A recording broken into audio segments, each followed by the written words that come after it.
ഇന്ന് നമ്മൾ ചർച്ച ചെയ്യാൻ പോകുന്ന വിഷയങ്ങളിൽ ഒന്നാണ് സാമൂഹിക നാടകങ്ങൾ. എന്താണ് സാമൂഹിക നാടകം?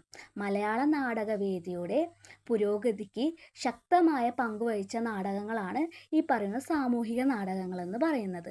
പേര് സൂചിപ്പിക്കുന്ന പോലെ ഒരു സാമൂഹിക പ്രശ്നമാണ്, അല്ലെങ്കിൽ ഒരു സമൂഹത്തിലെ ഒരു പ്രശ്നം മുഖ്യധാരയിലേക്ക് അവതരിപ്പിക്കുന്ന നാടകങ്ങളെയാണ് സാമൂഹിക നാടകങ്ങൾ എന്ന് പറയുന്നത്. 1930കളോടെയാണ് സാമൂഹിക നാടകങ്ങളുടെ ഒരു കുത്തൊഴുക്ക്, ഒരു കാലഘട്ടം എന്ന് പറയുന്നത്. എന്നാൽ അതിനു മുമ്പും സാമൂഹ്യ പ്രസക്തി നിലനിന്നിരുന്ന നാടകങ്ങൾ ഉണ്ടായിരുന്നു. മലയാളത്തിലെ ആദ്യത്തെ സാമൂഹ്യ നാടകം എന്ന് പറയുന്നത് കൊച്ചിപ്പൻ തരകൻ്റെ മറിയാമ്മ നാടകമാണ്. കൂടാതെ കൊച്ചുണ്ണി തമ്പുരാൻ്റെ കല്യാണി നാടകം, കെ.സി. കേശവപിള്ളയുടെ ലക്ഷ്മി കല്യാണം, വൈസ്കര മൂസയുടെ മനോരമ വിജയം എന്നിവയെല്ലാം ശക്തമായ ഒരു സാമൂഹിക പ്രശ്നങ്ങൾ പറയുന്ന പ്രസക്തി നിലനിൽക്കുന്ന നാടകങ്ങളാണ് ആദ്യകാലത്തെ. ആദ്യകാലത്തെ സാമൂഹിക നാടകങ്ങളുടെ ഒരു പ്ലോട്ട് അഥവാ ഒരു പ്രമേയം എന്ന് പറയുന്നത് തന്നെ അന്ധവിശ്വാസം, അനാചാരങ്ങൾ, അമ്മായിമ്മപ്പോര് എന്നിവയായിരുന്നു ആദ്യകാലങ്ങളിലെല്ലാം നിലനിന്നിരുന്ന സമൂഹത്തിലെ രൂക്ഷമായ പ്രശ്നങ്ങൾ അഥവാ സാമൂഹ്യ പ്രസക്തി നിലനിന്നിരുന്ന പ്രശ്നങ്ങൾ, അന്നത്തെ കാലത്തെ പ്രശ്നങ്ങൾ എന്നിവയൊക്കെയാണ് അന്നത്തെ കാലത്ത് സാമൂഹിക നാടകങ്ങളിലൂടെ ചർച്ച ചെയ്തുകൊണ്ടിരുന്നത്. എന്നാൽ ഇന്നത്തെ കാലത്തേക്ക് വരുമ്പോൾ അന്നത്തെ കാലത്തിൽ നിന്നും വ്യത്യസ്തമായ പ്രശ്നങ്ങളാണ് ഇന്നത്തെ സമൂഹത്തിൽ ഉള്ളത്. മലയാളത്തെ ആദ്യത്തെ സാമൂഹ്യ നാടകങ്ങളിൽ ഒന്നാണ് നേരത്തെ പറഞ്ഞ മറിയാമ്മ നാടകം. ഇതിൻ്റെ ഒരു പ്ലോട്ട് അഥവാ പ്രമേയം എന്ന് പറയുന്നത് അന്ധവിശ്വാസം, ദുർമന്ത്രവാദം, അതേപോലെ അനാചാരങ്ങൾ എന്നിവയെല്ലാം ഒരു ക്രിസ്ത്യൻ സമുദായത്തിൻ്റെ പശ്ചാത്തലത്തിലാണ് പ്രമേയമാക്കി അവതരിപ്പിച്ചിരിക്കുന്നത്. സാമൂഹിക പരിഷ്കരണം ലക്ഷ്യം വെച്ച് രചിച്ച നാടകമാണ് ഈ പറയുന്ന മറിയാമ്മ നാടകം. മധ്യ തിരുവിതാംകൂറിലെ ക്രിസ്ത്യാനികൾക്കിടയിൽ നിലനിന്നിരുന്ന അനാചാരങ്ങളെയും അന്ധവിശ്വാസങ്ങളെയും എല്ലാം ഈ നാടകം രൂക്ഷമായി ആക്രമിക്കുകയും വിമർശിക്കുകയും എല്ലാം ചെയ്യുന്നു. ഒരു കുടുംബത്തിലെ ആഭ്യന്തര കലഹമായിരുന്നു പ്രധാനമായ പ്രമേയമെന്ന് പറയുന്നത്. വസൂരി രോഗികൾക്കുമേൽ നടത്തിയിരുന്ന മനുഷ്യത്വരഹിതമായ ചികിത്സാ രീതികളെയെല്ലാം ഈ നാടകം വിമർശിക്കപ്പെടുന്നുണ്ട്. നെടുങ്കുന്നത്തെ ചെമ്പകശ്ശേരി തറവാട്ടിൽ നവദമ്പതികളാണ് ഔസേപ്പച്ചനും മറിയാമ്മയും എന്ന് പറയുന്ന രണ്ട് കഥാപാത്രം ഈ നാടകത്തിലെ.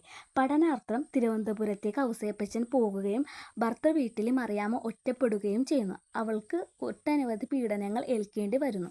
വസൂരി ബാധിച്ച ഈ പറയുന്ന മറിയാമ്മയെ ഭർത്തൃ വീട്ടിൽ ഉപേക്ഷിച്ച് ബന്ധുക്കൾ എല്ലാവരും പോകുന്നു. തുടർന്ന് അവളെ ചികിത്സിക്കാനെത്തുന്ന മന്ത്രവാദികൾ ദുഷ്മന്ത്രവാദികൾ മദ്യലേറി മറിയാമ്മയെ കൊല്ലാൻ ശ്രമിക്കുകയും പെട്ടിയിലടിച്ച് കുഴിച്ചു മൂടാൻ ശ്രമിക്കുന്ന അവളെ അവളുടെ സഹോദരനായ സ്റ്റീഫൻ നാടകീയമായി രക്ഷിക്കുന്നു. മരണത്തെ തോൽപ്പിച്ചുകൊണ്ട് മറിയാമ്മ തിരിച്ചെത്തുകയും തുടർന്ന് അമ്മായിമ്മ ഉൾപ്പെടെയുള്ളവരോട് ക്ഷമിച്ച് അവരോട് സ്നേഹപൂർവ്വമായി പെരുമാറുന്നതോടെ ഈ നാടകം അവസാനിക്കുന്നു. തുടർന്ന് അവളുടെ ഭർത്താവിൻ്റെ ബന്ധുക്കൾ അവളെ മാപ്പിരക്കുകയൊക്കെ ചെയ്യുന്ന ഒരു ശുഭാന്തത്തിലാണ് ഈ നാടകം അവസാനിപ്പിച്ചിരിക്കുന്നത്. ഇത് മറിയാമ്മ നാടകത്തിന് ശേഷം അനവധി പരീക്ഷണങ്ങളോട് കൂടിയ നാടകങ്ങൾ മലയാളത്തിലേക്ക് കടന്നു വരികയുണ്ടായിരുന്നു. ഓരോ കാലഘട്ടത്തിനും വേണ്ടിയുള്ള പുരോഗതിക്ക് സാമൂഹ്യ നാടകങ്ങളുടെ പങ്കെന്ന് പറയുന്നത് വലുതാണ്.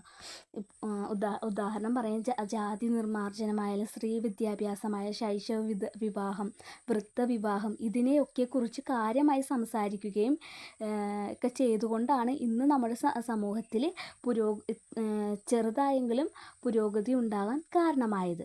അപ്പോൾ 1930കളോടെ സാമൂഹ്യ നാടകങ്ങളുടെ ഒരു കുത്തൊഴുക്ക് തന്നെ ഉണ്ടായെന്ന് ഇതിലൂടെ പറയാം. കൂടാതെ യോഗക്ഷേമ നാടകങ്ങളായ അടുക്കളയിൽ നിന്നും അരങ്ങത്തേക്ക്, വീട്ടി ഭട്ടതിരിപ്പാടിൻ്റേതാണ്, മറക്കുടക്കുള്ളിലെ മഹാനരം എം.ആർ. ബി.യുടെ, ഋതുമതി എം.പി. ഭട്ടതിരിപ്പാടിൻ്റെ എന്നിവയെല്ലാം ശക്തമായ സാമൂഹ്യ പ്രശ്നങ്ങളൊക്കെ സംസാരിക്കുന്ന നാടകങ്ങൾ. യോഗക്ഷേമ നാടകങ്ങളാണെങ്കിൽ കൂടി ഇതിലും സാമൂഹ്യ പ്രശ്നങ്ങളാണ് ചർച്ച ചെയ്യപ്പെടുന്നത്. ഉദാഹരണത്തിന് നമ്പൂതിരി സമുദായത്തിലെ കൂട്ടുകുടുംബ വ്യവസ്ഥ, സമ്പത്ത് മൂത്ത പുത്രന്മാരിൽ കാരണവർമാരിൽ എത്തിച്ചേരുക, മൂത്ത പുത്രന് മാത്രം സമ്പത്തിലെ അവകാശം, മറ്റുള്ളവർക്ക് അവകാശമില്ല. ഇതെല്ലാം അന്നത്തെ നമ്പൂതിരി സമുദായത്തിലെ മറ്റംഗങ്ങൾക്ക് വളരെ ബുദ്ധിമുട്ടുണ്ടാക്കുന്ന ഒരു രീതിയിലേക്ക് മാറുകയാണ് ഇങ്ങനെയുള്ള അനാചാരങ്ങളിലൂടെ സംഭവിച്ചത്. അതേപോലെ തന്നെ വൃദ്ധന്മാർ, കന്യകമാർ വിവാഹം കഴിക്കുന്ന എന്നീ വിഷയങ്ങളെല്ലാം സമൂഹത്തിൽ ചർച്ച ചെയ്യപ്പെട്ടത് കൊണ്ടാണ് അതെല്ലാം ഇന്നത്തെ സമൂഹത്തിൽ നിന്നും തുടച്ചു നീക്കാൻ കഴിഞ്ഞത്. അപ്പോൾ സാമൂഹിക നാടകങ്ങളെന്ന് പറയുന്നത് ഇത്രയേ ഉള്ളൂ.